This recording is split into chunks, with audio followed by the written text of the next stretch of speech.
হক্কানি পীরের দরকার আছে না নাই? আমি শুধু শিরোনাম বলি, কেন দরকার? এই যে আমাদের বডিটা আছে না, এই 3.5 হাত বডিটার মধ্যে দুইটা বিষয় আছে। কয়টা? একটা হচ্ছে এর বাহির আর একটা হচ্ছে এর ভিতর। বাহিরের মধ্যে জ্বর জারি কফ কাশ অনেক কিছু হয়, হয় কি হয় না? আমরা ডাক্তারের কাছে গিয়ে তার চিকিৎসা করি, কথা বলেন করি কি করি না? তেমনি আমাদের ভিতরে আছে রূহ বা নফস বা আত্মা, যেটাকে উলামায়ে কেরাম বিভিন্ন শব্দে বলেন। ওর ভিতরে প্রায় 40 প্রকারের রোগ হয়। কয় প্রকার? আর একটু জোরে বলেন। আরে কথা কয় না কেন? প্রায় 40 প্রকারের রোগ হয়। রিয়া, সুমা, বুগজ, কিবির, এইরকমভাবে 40 প্রকারের রোগ হয়। প্রত্যেকটা রোগ এক একটা কবিরা গুনাহ, একটা রোগী জাহান্নামে নেওয়ার জন্য যথেষ্ট, বলেন নাউজুবিল্লাহ। এই জন্য আল্লাহ তাআলা সূরা আ'লার মধ্যে বলেছেন, আল্লাহ সুবহানাহু ওয়া তাআলা, ক্বাদ আফলাহা মান তাযাক্কা, ওই ব্যক্তি সফল কাম হলো যে নিজেকে পরিশুদ্ধ করলো। এবার কিসের থেকে পরিশুদ্ধ হব? কোন ময়লা থেকে পরিশুদ্ধ হব? ময়লা যদি না থাকে পরিশুদ্ধ হওয়ার কোনো বিষয় আছে নাকি? ও মুসলমান ভাইরা আমার, আমাদের ভিতরে 40 প্রকারের ময়লা জমে, 40 প্রকারের রোগ হয়।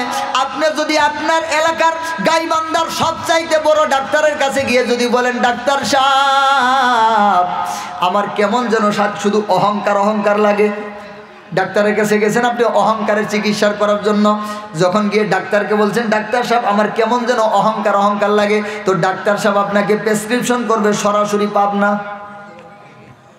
কথা মনে হয় বুঝে নাই? আপনাকে প্রেসক্রিপশন কোথায় করে দিবে? সরাসরি পাবনা। কারণ ডাক্তার সাহেব এই অহংকারের কোনো চিকিৎসা তার কাছে আছে নাকি? কথা কন না কেন? ও মুসলমান, এই অহংকার নিয়ে যদি কোনো ব্যক্তি মারা যায় জাহান্নামে যাবে কি যাবে না?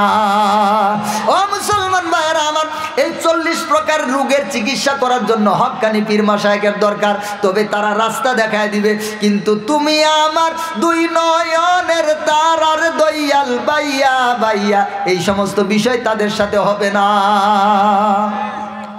তুমি যদি করো দয়া, কি করিব মক্কায় যায়, হাইরে মক্কা সামনে দিল ধরা, এই সমস্ত বিষয় তাদের সাথে হবে না। তারা শুধুমাত্র আমাকে জান্নাতের রাস্তা দেখায় দিবেন, আমাকে রোগগুলাকে ধরায় দিবেন, রোগের চিকিৎসাগুলা দিয়ে দিবেন, এই মাধ্যমে আমি আল্লাহর পথে অগ্রসর হব।